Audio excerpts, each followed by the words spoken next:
Bueno, pues muchísimas gracias por la invitación.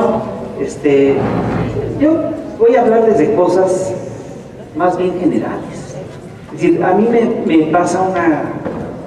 me ocurrió una cosa con todo el modelo económico. Es decir, si de repente ocurren en nuestro país cosas muy serias. No sé si ustedes se han dado cuenta de que pareciera que todo el tiempo vamos para atrás, ¿no? Es decir, si nosotros tuviéramos que ver, que encontrar cuándo en la historia habíamos tenido tan pocos derechos sobre el petróleo, nos tendríamos que ir a 1936, antes de la expropiación petrolera.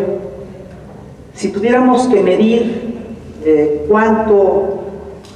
qué tan bajo es el salario mínimo, lo tuviéramos que comparar en el tiempo, lo más probable es que nos tuviéramos que ir a 1931. Si tuviéramos que medir cómo vamos en términos, digamos, de derechos de la infancia, nos tendríamos que ir a 1915, porque hoy en día sales y hay un montón de niños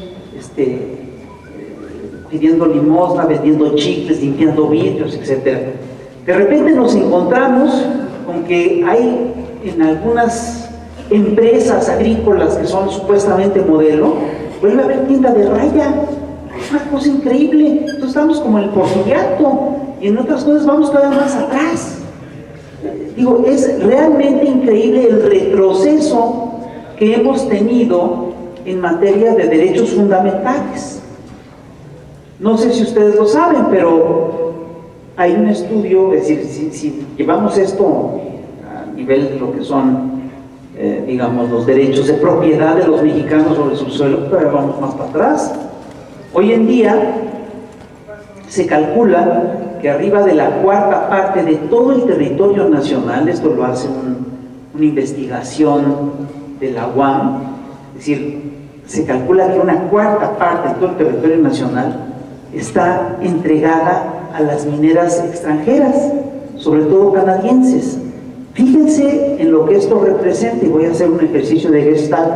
Imagínense dónde están ustedes sentados en su silla. Fíjense que la cuarta parte de esa silla le pertenece a una minera canadiense. Es decir, una de sus nalgas está hipotecada a una minera canadiense. Pero bueno, el problema es serio. Yo me preocuparía. Entonces, vamos cada vez más para atrás en términos de estas cosas. Y quiero decirles una cosa. Es decir, el salario mínimo es increíble. Es decir, hoy en día con un salario mínimo puedes comprar cuando mucho 5 o 6 kilos de tortillas, dependiendo de la zona.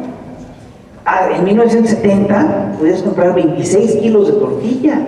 Si el retroceso es brutal, vamos a una velocidad muy acelerada para atrás. Y ojo, este es un procedimiento que no solo está ocurriendo en México, está ocurriendo en absolutamente todas las partes del planeta. Hay países que se resisten, hay zonas en las que se ha tratado de ir para adelante, en fin, en términos de derechos laborales, en términos de derechos sociales, pero a grandes rasgos, en todo el planeta vamos para atrás. Incluso en Francia, que era un país de los derechos, etc., el retroceso es muy importante. En Estados Unidos es muy importante. En Estados Unidos nos encontramos cada vez más con que las clases medias se van achicando y que las clases pobres van creciendo. Ya no se gobierna en Estados Unidos para la clase media, sino para el 1%, el 1% que dicen. Entonces, es brutal. Hay un retroceso real en materia de derechos, en materia de, digamos, los avances de los pueblos.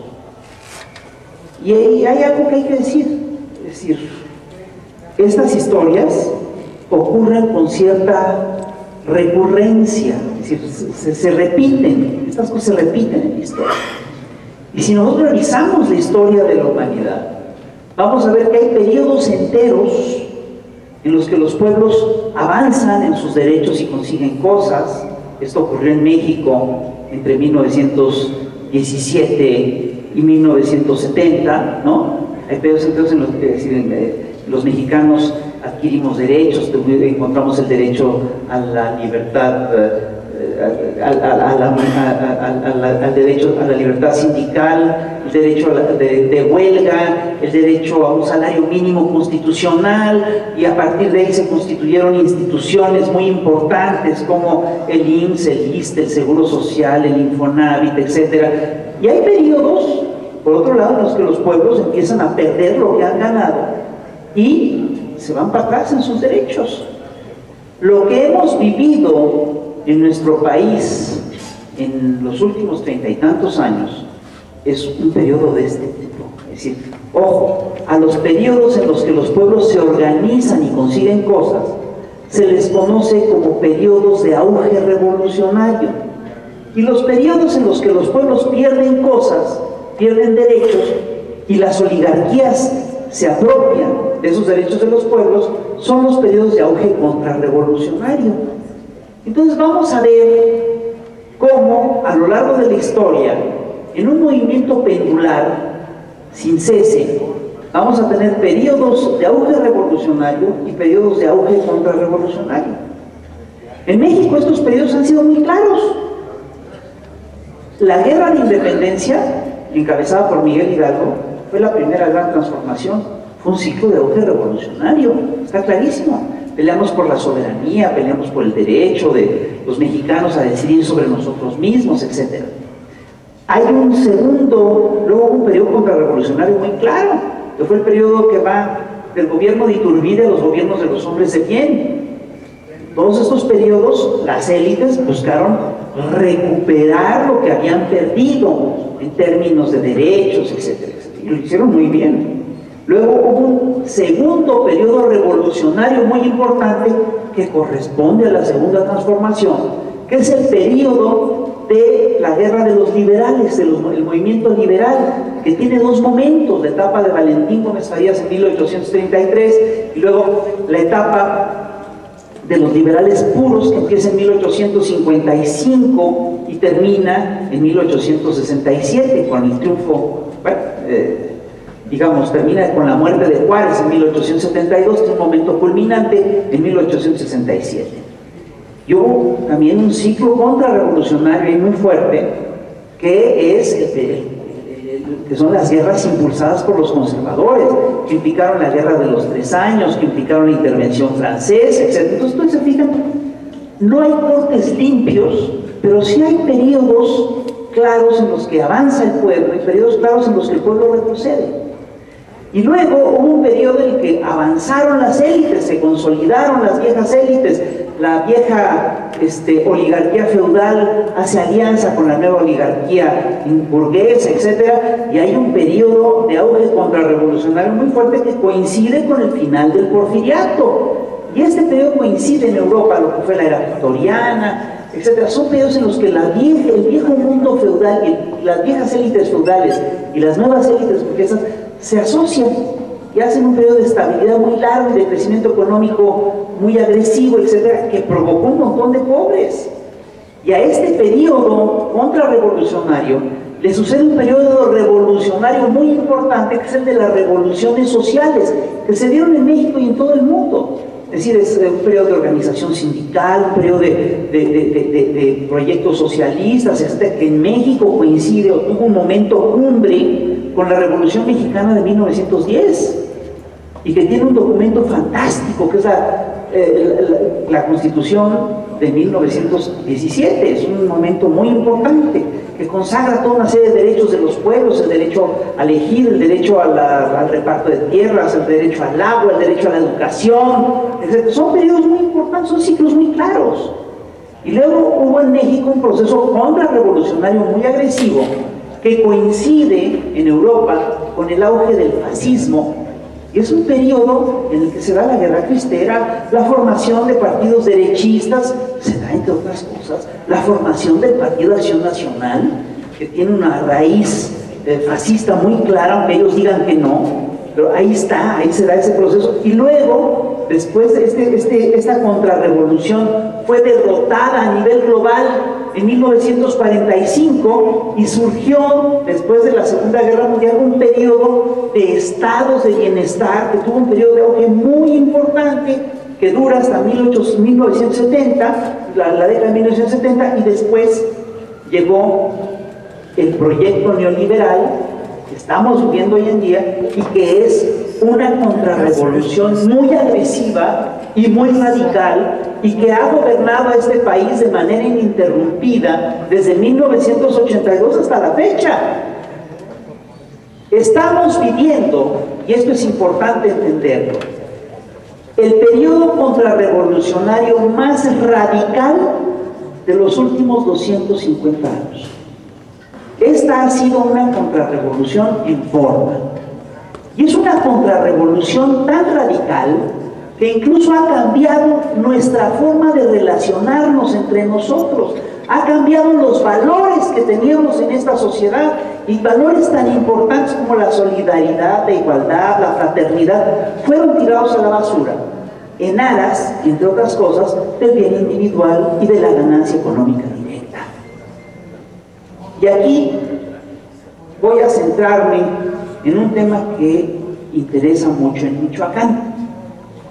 Entre otras cosas, esta contrarrevolución ha incidido muchísimo en cómo está configurada la sociedad, en los valores de la sociedad, y ha cambiado la cultura laboral incluso.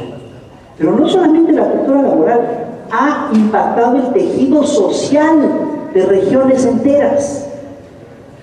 Un ejemplo, la cultura laboral ha cambiado a tal punto que ya prácticamente nadie trabaja 8 horas diarias.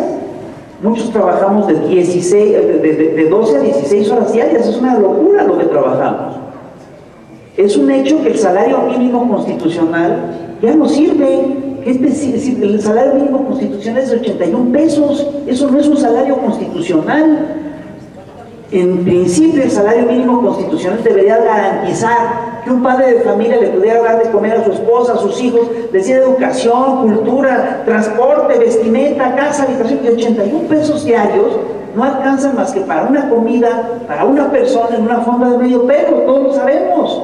Bueno, todo eso cambió, pero fíjense, una de las cosas que cambiaron, y es muy fuerte, es el modelo económico es tan radical que impactó la relación que tenemos incluso con la legalidad y con la ley y con el tejido social.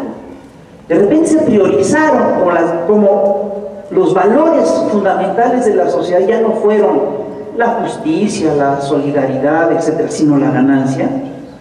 Se metió un modelo de negocios que favorece la ganancia a costa de lo que fuera. Y hemos visto cómo en México, en las últimas décadas, empezó a crecer de manera muy importante el crimen organizado. Esto ustedes aquí lo saben perfectamente bien. Y ocurre una cosa muy curiosa, porque aquí el crimen organizado opera en clara sintonía con grupos de poder muy importantes. Y no solamente grupos políticos, con grupos económicos muy importantes. Entre otras cosas, el crimen organizado, los narcotraficantes y el capital financiero tienen una relación muy fuerte. Bien, es decir, hay que entender una cosa: esta contrarrevolución de la que estamos hablando es una contrarrevolución que está ligada a un sector específico del dinero, del capital. Está vinculada al capital financiero.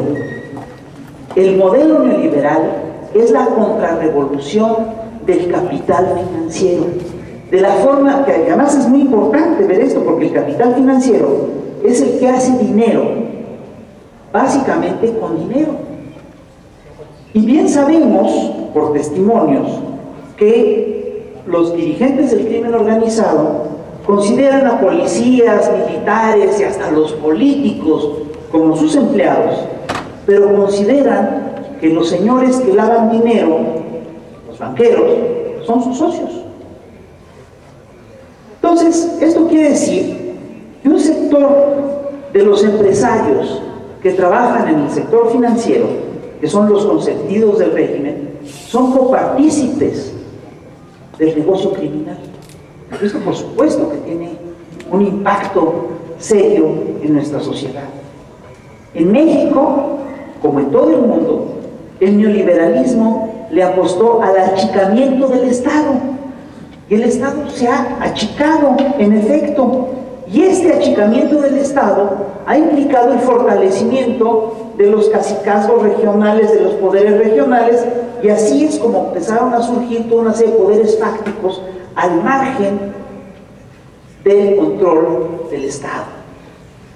Yo estoy seguro que ustedes lo vieron claramente aquí en Michoacán. Por si lo anterior no bastara, sabemos que el capitalismo, que el neoliberalismo, el capitalismo neoliberal, capitalismo financiero, concentró la riqueza en nuestro país a niveles históricos. Hoy sabemos que en México tenemos a algunos de los hombres más ricos del planeta, y estos hombres se enriquecieron en cuestiones de años, de repente en cuestión de años empezamos a tener algunos mexicanos en la lista de Forbes y en los primeros lugares. No todos los que están en la lista de Forbes están en el negocio del narcotráfico, pero yo estoy convencido de que esto por supuesto que ayuda al modelo económico. Entonces, esto por supuesto plantea un problema, ha implicado la baja salarial. Todos hemos sido testigos de cómo los salarios reales han ido bajando en las últimas décadas, y esta combinación de valores en la cual se permite un modelo de negocios turbio, en la cual la riqueza es un valor supremo, se ponen de lado la solidaridad, la igualdad, el bien común, etcétera. Esto por supuesto deja, y al mismo tiempo que ocurre esto, hay un empobrecimiento masivo. Esto permite el florecimiento, por un lado, el florecimiento de los negocios criminales, y por el otro, arroja a miles de ciudadanos a la desesperación. Y de repente te encuentras con que mucha gente, para sacar adelante a la familia, pues se mete al crimen organizado. Y aquí hay un problema que es muy serio. Es decir, a la gente, por supuesto que a la gente le da pánico meterse al crimen organizado. Saben que se están jugando la vida, pero perdóname, ganar el salario mínimo no es garantía de sobrevivencia, no es garantía de supervivencia en estas tierras. Al final de cuentas, puede hasta ser más arriesgado tratar de mantener a tu familia con salario mínimo que meterte en un negocio criminal. Y esto es efectivamente una de las lógicas del sistema. La mezcla, entonces, de un régimen corrupto e impune y una economía delincuencial próspera y una sociedad empobrecida y desesperada y sin perspectivas, es por supuesto el gran caldo de cultivo de la delincuencia. Entonces, hoy tenemos en la era neoliberal, por un lado vemos que el desempleo crece a niveles históricos, y por el otro lado nos encontramos que el crimen organizado proporciona muchas chambas muy bien pagadas. Perdóname, es un problema estructural. El crecimiento del crimen organizado, por supuesto que tiene que ver con la implantación del modelo económico actual. Hay una liga clarísima. Según un instituto de investigaciones económicas de la UNAM, en 2011, fíjense, en 2011, el narcotráfico era el mayor generador de empleos del país. Le daba trabajo a 600,000 personas. Es un problema estructural. Y obviamente, de repente, el tema es complicado porque el narco se metió en el tejido familiar a tal grado que de repente tenemos a familias enteras metidas en el crimen organizado. De repente tenemos que hay familias que se dedican al secuestro. Y si ustedes revisan la historia de la política mexicana, se van a dar cuenta de que hay un montón de políticos de alto nivel que han sido acusados en un momento o en otro de estar vinculados al crimen organizado. ¿A poco no lo saben? Lo hemos leído cómo en algún momento han sido acusados de tener vínculos con el crimen organizado Carlos y Raúl Salinas, Manlio Fabio Beltrones, Carlos Hank, Jorge Hank, Estrada Cajigal, Gutiérrez Rebollo, Eduardo Burs, Emilio Gamboa Patrón, Diego Fernández de Ceballos, Emilio Goicoechea, Fidel Herrera, Ismael González Dera. La lista es larguísima. ¿Ustedes creen que esto es un fenómeno marginal? No es un fenómeno marginal, es un fenómeno estructural y tiene que ver con cómo está establecido el gobierno mexicano. Entonces, aquí tenemos además un problema. El problema es que hay un vínculo muy fuerte entre el crimen organizado y la vida política y las campañas políticas. En la era neoliberal nos encontramos con que de repente, bueno, en la era neoliberal nos prometieron que había un vínculo directo entre el modelo económico y la democracia, y nos hablaron de las democracias de libre comercio. Y se supone que el gobierno de Fox era un claro ejemplo de lo que era una democracia de libre comercio. Y Krause había escrito un libro que hablaba de una democracia sin adjetivos. Decía, no queremos una democracia socialista, no queremos una democracia capitalista, queremos una democracia sin adjetivos. Democracia sin adjetivos, yo entiendo que es una democracia en la cual se respete el voto, en la cual un voto cuenta lo mismo para uno que para ricos, que para pobres, etc. Y eso es en principio cierto, pero lo que se ha defendido en estos años no es una democracia sin adjetivos. Lo que se ha planteado en este país en estas últimas décadas es lo que conocemos bajo el nombre de una democracia de libre comercio. Es una democracia que se define por el poder del dinero, en el cual el voto es marcado por los flujos de capital y a muchos niveles. Por ejemplo, se hacen campañas multimillonarias para incidir en la votación. En el 2006 vimos cómo se hizo una campaña de descrédito brutal contra López Obrador, y esa campaña costó una fortuna, pero tuvo el objetivo de mantener en el poder a un representante del modelo económico neoliberal, ¿cierto o no? Y además hemos visto cómo en nuestro país los votos se compran y se venden. Es decir, en todo el planeta se acepta que bueno, que el dinero puede tener alguna injerencia en las elecciones, pero en ninguna parte se acepta como una cosa válida la compra del voto. Y aquí en México es moneda corriente, es de lo más común en las elecciones. Es una de las proezas de estas elecciones. Es que vencimos, entre otras cosas, los procesos de compra de votos. La gente le hizo fraude al fraude. Agarraba el dinero que le daban para comprar el voto y votaba por quien quería o anulaba el voto. No fue así como se dio, no fue esta la gran sorpresa de estas elecciones, porque eso es lo que ocurrió. Ahora bien, hay que entender una cosa: el modelo neoliberal impactó a toda América Latina, fue hegemónico en América Latina y se ha ido, en América Latina hay varios países que se han tratado de desprender del bloque neoliberal, lo comentaba ya hace un ratito. Venezuela en 99, Brasil y Argentina en 2002, Uruguay, Paraguay, Ecuador, etcétera. Todos se han desprendido y ahora ha habido, y ese proceso de auge revolucionario regional, que lo que buscaba era implantar gobiernos de salvación nacional en cada país, se detuvo precisamente en México en 2006. Y miren, tenemos documentos muy claros que señalan cómo a partir de esa elección creció el narcotráfico en México, y no es chiste. Ustedes saben perfectamente, en la era neoliberal ocurrió una cosa muy clara: todo se privatizó, incluso se privatizó el negocio de la droga. El Estado tenía un control sobre el negocio de la droga, y eso se privatiza a partir de la llegada del modelo neoliberal a nuestro país. Coincide perfectamente, las fechas coinciden. Pero en 2006 lo que ocurrió fue otra cosa, fue muy importante. Miren, en 2006 ocurrió que aquí la gente estaba votando en contra del modelo, estaba votando por el cambio, y el modelo se impuso por medio del fraude.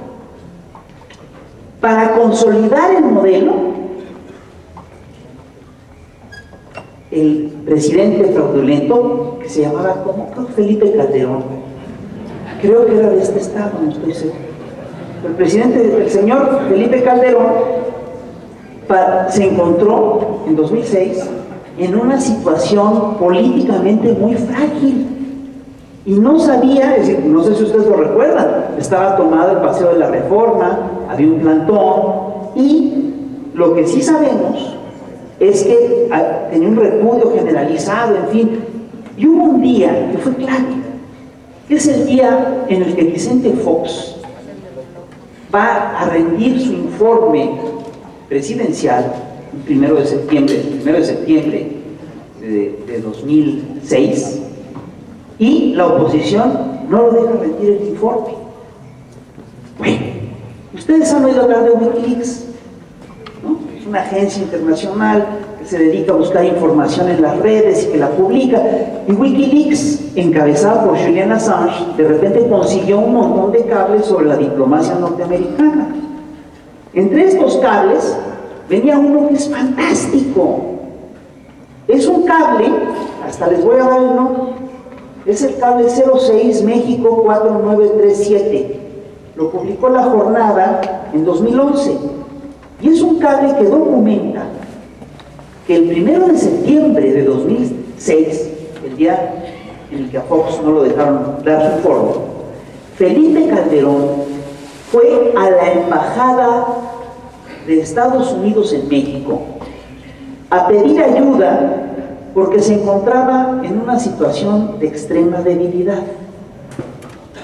Y el cable establece que para apuntalar a Calderón, el embajador de Estados Unidos organizó un equipo de la misión que se involucró activamente con el equipo de transición de Calderón para promover y hacer progresar las áreas que eran prioridad para Washington. Eso solo tiene una traducción posible. Es decir, ¿cuál fue? Es decir, tal vez nunca lleguemos a saber cómo se organizó ese equipo ni cómo se planteó eso, pero el cable nos dice una cosa muy importante. Nos dice que en ese momento Felipe Calderón pactó la guerra del narco. Y les voy a decir por qué. ¿Cuál fue la estrategia? ¿Qué dice el cable? Que van a apuntalar a Calderón en las áreas que son estratégicas para Washington. ¿Qué área es estratégica para Washington y que sirvió para que Felipe Calderón se apuntalara como presidente? La guerra contra el narco, no hay otra. Esa fue. Y sabemos que a partir de ese momento, la mitad de todos los recursos de las Fuerzas Armadas mexicanas se destinaron a combatir el narcotráfico, que, perdóname, pero es un problema que no es nuestro, es un problema de Estados Unidos. Y sabemos que desde abril de 2009, en el Distrito Federal, en la Ciudad de México, opera lo que se llama una oficina binacional de la Iniciativa Mérida, donde trabajaban 45 funcionarios estadounidenses de diferentes dependencias, desde el FBI hasta la DEA. Perdóname, pactaron la guerra del narco. Ahí se pactó. Entonces, el problema es muy serio. Somos un país intervenido. Lo que está en juego con el negocio del narcotráfico es muy grave. ¿Qué pasó con la economía del narcotráfico? ¿Qué otros vínculos hay entre el modelo neoliberal y el narcotráfico? Los vínculos son muy fuertes. Piensen en esto. Hace unos años, todavía antes del modelo neoliberal, en México, el campo era subsidiado por el Estado. El modelo neoliberal exigió que se le quitaran todos los subsidios al campo. ¿Qué pasa cuando le quitas los subsidios al campo? El campo es una actividad totalmente impredecible. Te puede llover, te puede caer el chahuiste, te puede no llover, te puede caer la sequía, puede llegarte una plaga. No suele ser una actividad subsidiada por el Estado. Y esto lo entiende muy bien Estados Unidos, porque pedía que en todo el mundo se quitaran los subsidios, pero Estados Unidos siguió subsidiando su agricultura como nadie la subsidió, como nadie la subsidia, ¿no? Bueno, cuando le quitaron los subsidios a los campesinos bolivianos, a los campesinos colombianos, pues los campesinos colombianos y bolivianos tuvieron que cultivar lo único, porque le quitas los subsidios y lo dejas a las lógicas del libre mercado. Y en el libre mercado son pocos los productos que pueden competir, porque por ejemplo, el aguacate mexicano puede, es eficaz, es productivo y lo podemos exportar, todo lo que tú quieras. Pero la piña de Tailandia pues, es mucho más efectiva que la piña mexicana. Aunque hagamos piñas más ricas acá, pues allá la piña tiene otras lógicas, es más grande, se exporta con más facilidad. El arroz, por ejemplo, mexicano no puede competir con el arroz vietnamita. El trigo mexicano, el maíz mexicano, mira que somos los hombres del maíz, no puede competir con el maíz de Estados Unidos, porque en el Middle West tú tienes un granero natural en el que crece el maíz de manera espléndida. Bueno, entonces resulta que es más barato importar el maíz de Estados Unidos que producirlo acá. Bueno, entonces le quitas el subsidio al maíz mexicano, le quitas el subsidio a todos los productos mexicanos y entonces el campesino tiene que vender lo que realmente se puede vender. ¿Y qué se puede vender en México? ¿En qué somos competitivos? Pues somos competitivos en papaya, en chiles, en una serie de cosas. Pero ¿saben qué productos son realmente rentables para el campo mexicano? Los estupefacientes, la marihuana, la amapola. ¿Sabes qué? Ahí sí somos bien fregones. Somos el primer productor de marihuana del planeta y ya somos el primer productor de amapola del planeta. Ya rebasamos Afganistán. Perdóname, no me digas que no hay una relación directa entre el modelo neoliberal y el crecimiento de las drogas en México. Y no me digas que no hay una relación directa entre el crecimiento de la guerra del narcotráfico y la violencia. Por supuesto, tiene un vínculo directo, y eso tiene que ver además con la geopolítica neoliberal que impuso aquí a Felipe Calderón para detener la oleada revolucionaria de América Latina. Está muy claro. Entonces, lo que está en juego aquí es muy serio. Bueno, y quiero decirles algo. ¿Qué tanto ha penetrado el narcotráfico en México? Ha penetrado muchísimo. El narcotráfico, si ustedes lo revisan, ha sido una industria que ha crecido, apoyada, entre otras cosas, por las políticas de la Central de Inteligencia de Norteamérica.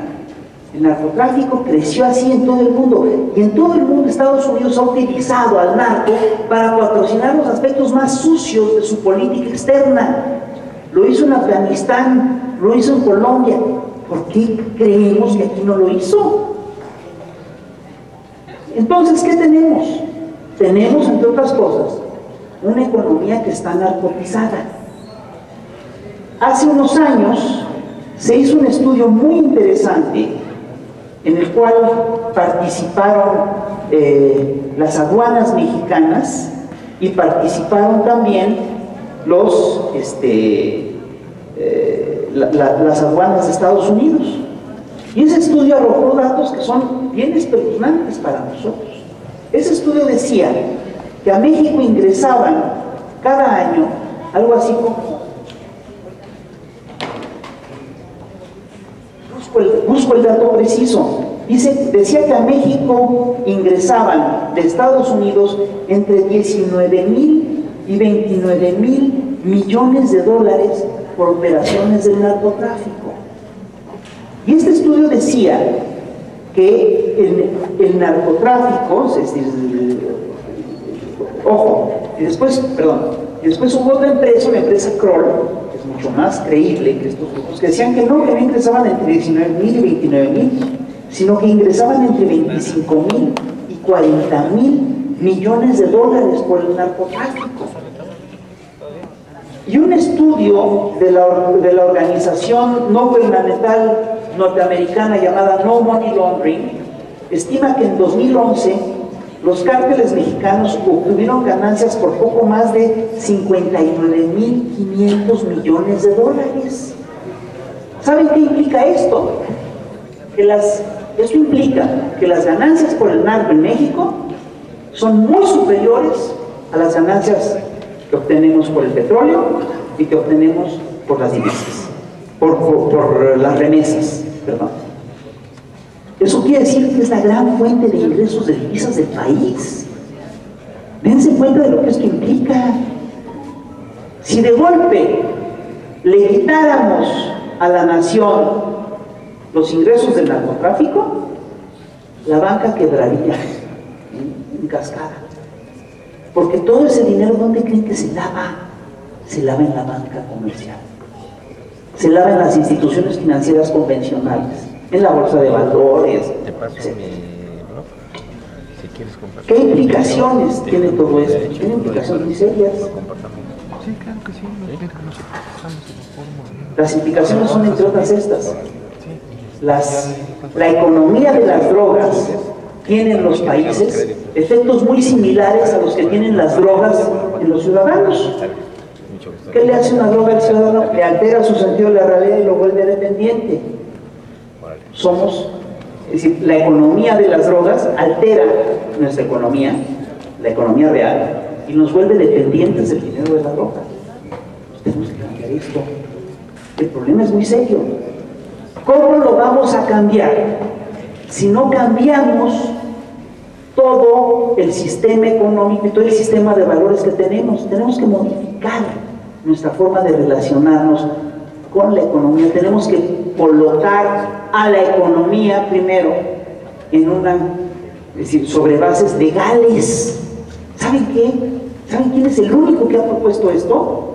¿Les digo cómo se llama? Ya saben quién. En realidad ustedes ya saben quién. Eso es también lo que está en juego en este proceso, en esta transformación. Entonces, lo que les quiero decir, para cerrar esto, es que nos vamos a enfrentar con todo eso. El problema es muy serio. Ya no soportamos el clima de violencia y de criminalidad de la nación. ¿Y cómo chingados lo vamos a cambiar? Pues lo vamos a tener que cambiar con organización. Esto es uno de los poderes fácticos que vamos a enfrentar. ¡Ojo! Viene el contragolpe de los señores de la oligarquía, muchos de los cuales están ligados al narco. Viene ese contragolpe de poderes delincuenciales. ¿Cómo lo van a hacer? Lo van a hacer a través de las guerras modernas, de las guerras de cuarta generación, y nos van a venir a lavar un poco. Es decir, no estoy inventando. Así son las guerras de hoy en día. Esto es lo que piensan hacer. Nos tenemos que defender, nos tenemos que informar, tenemos que saber quiénes son, de dónde viene el dinero, a quién están vinculados. Tenemos que hacer un trabajo de investigación en serio. Todo lo que ha ocurrido en las últimas décadas está concatenado, está ligado. El fraude de Duarte con el crimen organizado en Veracruz y la elección de Peña y la compra de votos en el Estado de México, todo está ligado. Tenemos que entender esto. Vivimos en un mundo sumamente complejo en el que los fenómenos están sumamente intrincados. Para poderlos combatir, nos tenemos que informar, nos tenemos que meter a la información y tenemos que divulgarla. Tenemos, entre otras cosas, que impulsar un cambio real de valores. Los problemas que estamos teniendo, muchos tienen que ver con la falta de cuadros, muchos tienen que ver con la falta de preparación, muchos tienen que ver con que no nos hemos podido construir alternativas, porque una de las apuestas del régimen ha sido destruir el tejido social. Una de las apuestas del régimen ha sido degradar a la misma sociedad y bajar el nivel educativo de la sociedad. Nos toca a nosotros levantarlo. Si no lo levantamos, no la vamos a hacer. Así es que, ¿saben qué? A estudiar. Apaguemos la pinche tele y prendamos la cabeza. Muchas gracias.